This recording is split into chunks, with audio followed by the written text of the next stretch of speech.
The S5, a car I've been waiting to do for a long time.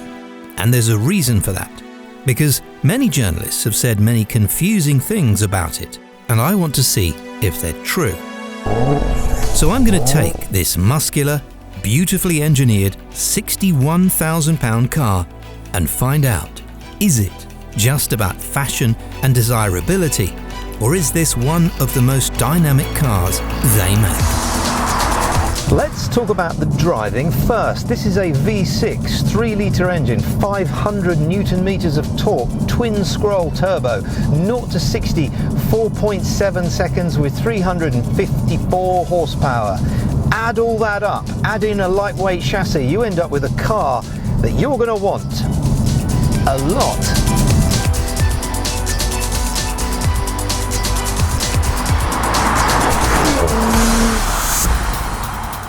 Right, so this is my local handling circuit, which it isn't, it's just a road with lots of corners on it and dips in the road, which I like to demonstrate the chassis, the Quattro and the power, because a lot of people say, oh, rear-wheel drive, that's the way you want to go, isn't it, for fun? Not really. You've only got to lose the back end on a rear-wheel drive once before you realise actually it's not fun at all. What is fun is a Quattro, because as you can see on these really difficult corners, there's absolutely no play whatsoever in the chassis, and the rear wheels are working independently to keep me in a straight line, and that is fun.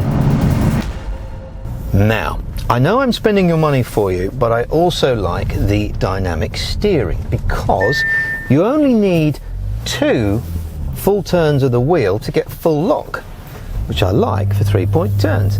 And then the faster you go, the less input the steering gives you, which is pretty much standard dynamic steering, right? But this steering will also counter steer for you if necessary, which makes this car nearly impossible to crash. But don't obviously.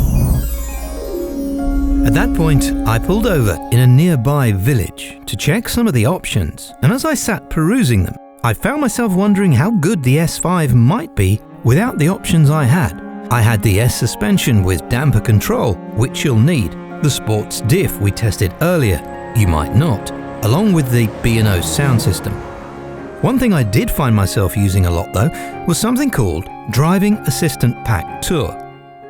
This, as the name suggests, is a form of autonomous driving, and it's working now in stop-start traffic, which makes it better than just ordinary radar control. Using these sensors, I'm following a van, he's stopping, so am I.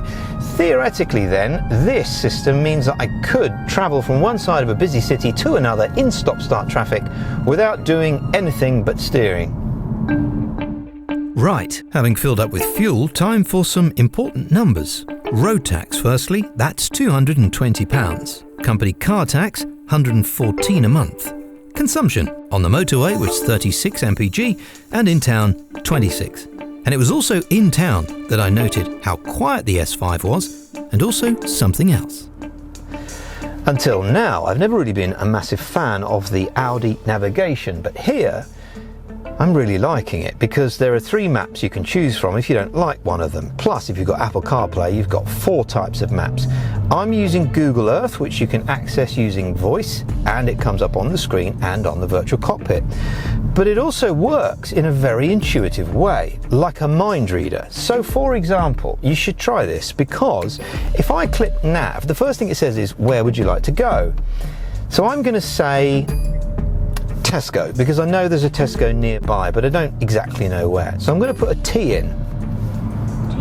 T. And that's it. The first result is Tesco shopping centre. How does it know that I don't? Obviously that is Tesco in Germany, but the third one down is useful. Let's try Asda. I'm going to put in Asda now. A. S. 5. No, not a 5. S. That's an S. 9. Not a 9, it's an S. Look, that is how you do an S. S, right. D. Asda.